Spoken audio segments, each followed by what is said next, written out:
Hello, my name is Farouk and I'll be talking about segregation.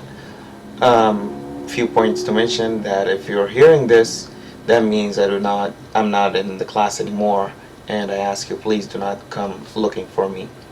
So, segregation. We do know that segregation is the non-uniform distribution of various aggregate sizes. I'll be focusing on four main points, which is the causes, how to measure it, the occurrences and their effects, and what's finally our goal. Just a brief of the basic types of aggregate segregation first I'll be talking about. As Dr. Kalush has mentioned, this is a huge topic, and if I could have even added more stuff, I would have, but I guess I've just chosen a very important stuff. So there are two types of aggregate segregation, which is the coarse segregate and defined segregation, defined aggregate segregation. The term segregation, usually when it's used, they usually mean the coarse segregation because it's the most widespread and damaging type of segregation. How to characterize it? We basically look at how low the asphalt content is, how low the density is, the high air voids, the rough surface and texture. And sometimes, and also actually, we're looking at the accelerated rutting and fatigue failure. The fine segregation usually occurs because we're having too many fine aggregates and not enough coarse aggregates. And usually we can identify that with the high asphalt content, the low density, the smooth surface texture, and the accelerated rutting. Basically, the physical properties, they include the asphalt content, gradation, density, and voids. These are the most important, physical properties that we should be looking at. Now we're going to be talking about the causes. There are five types of mixed segregation. There's the truck end, the center line, the joint edge, the one-sided truck end, and the random. Here's a photo of basically just to give you an idea of how they look like after paving. The truck end, the first one, is they usually refer it as wings. It occurs longitudinally and on each side of the lane that's being paved. The problem is basically it's much more open graded than it was basically designed. It causes usually the cause is the truck loading and unloading, and it's because of running the hopper empty between the loads. The center line, as the name suggests, it occurs on the center. The joint edge, it's at the outside of the pavement. The one-sided truck is basically like the truck end, but usually it's only one side. Finally, the random, which the name does not show up here, I apologize, which is basically usually very difficult to find, and the cause of it is the improper mixing in the batch plant or drum mixer. Next, I'll be talking about how to measure segregation. There are several ways of measuring it. Of course, there's the nuclear gauge, there's the thermal imaging, there's the air-water permeability. We've already covered much about the nuclear gauge. So there's the thermal imaging, which is the different sizes of aggregates that retain or gain heat at different rates.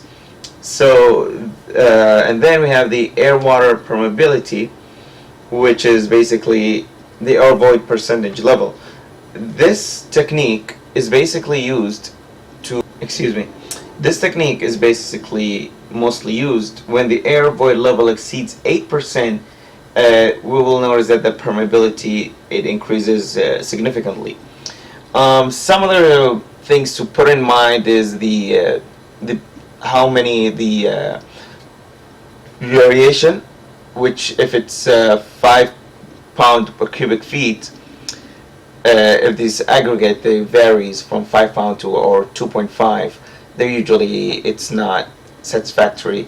And other variation as well, when the particles as much as 10% on they retain on the number 4 sieve should be viewed as excessive.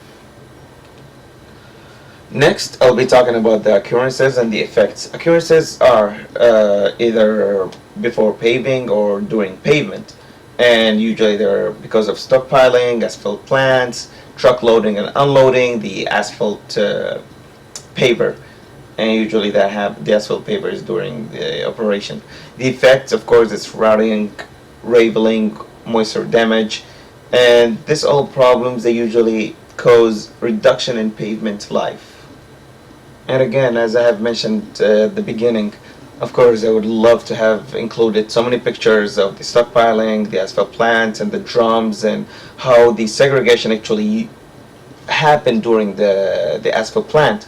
As you can see here, we have 4 different ways, from the cold feed bins, the batch plant, the drum mixer, the surge and storage bins, and then we have the truck loading and unloading, how the materials should be loaded on the truck, and what is the right way and what is the wrong way, and of course during the paving, what is the operation of it, how to pave it, and what are the best ways to prevent that. Finally, before talking about that, our goal, of course, is to reduce segregation as much as possible. One of the techniques which is really good to reduce segregation is the material transfer vehicle.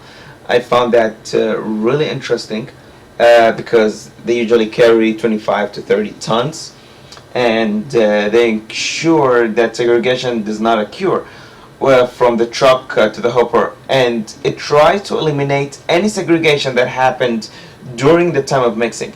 But that does not mean that it corrects any faulty mixed designs. So basically, any design that was faulty mixed, the truck's not gonna fix that. It's only gonna eliminate or any segregation happening during the time of mixing. It eliminates truck and random segregation. One of those 5 types segregation we've talked about. And finally, as you can see on this top picture over here, this is the MTV truck, by the way. And this truck top here, it basically allows whole truck to stop ahead of the paver, then dump its entire load without moving. So these are one of the main ways to eliminate segregation, which is the material transfer vehicle. And then we have the diagnostic chart, and we have testing. The diagnostic chart, I'll be talking about it in a few minutes. I can say a little bit that testing is kind of related to the diagnostic charts, but again, testing is really important for you to find the asphalt content, the gradation, the density, the voids that you have in your materials, so you can eliminate segregation as much as possible. Finally, the diagnostic chart. Basically, these are the maximum density line. That is the Federal Highway Administration, that they have the 0.45 power gradation chart. The first chart over here is basically the maximum density line, which is used as a guide to understand aggregate gradation. And okay, so we have here the select mixes, the S-curve, the baud curves. Basically, these here, I'm not sure if they're gonna show up very nicely to you. Like, these lines show the fine texture, and these lines show the coarse texture. And you basically can select 2 to 4% points above the maximum density curve for fine texture and below for coarse texture. The S-curve here basically tells you that there is kind of problems of segregations that may occur. The baud curve here, it basically tells you that's a really good performance, and this is the kind of materials that you need, but of course you have to handle it with care. The 4 versus 7 point, it basically says that you should rather have as much points as possible on your curve, on your chart, rather than just have 4 points and not have as much accurate information. As you can see here, the 4 points, they're kind of on the top here, and the 7 points, they kind of make kind of like an S chart. So this is basically my presentation.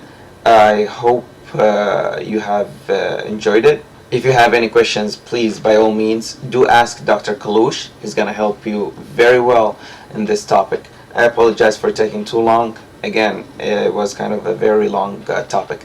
Thank you. And I hope you guys are going to have a very enjoyable rest of your summer.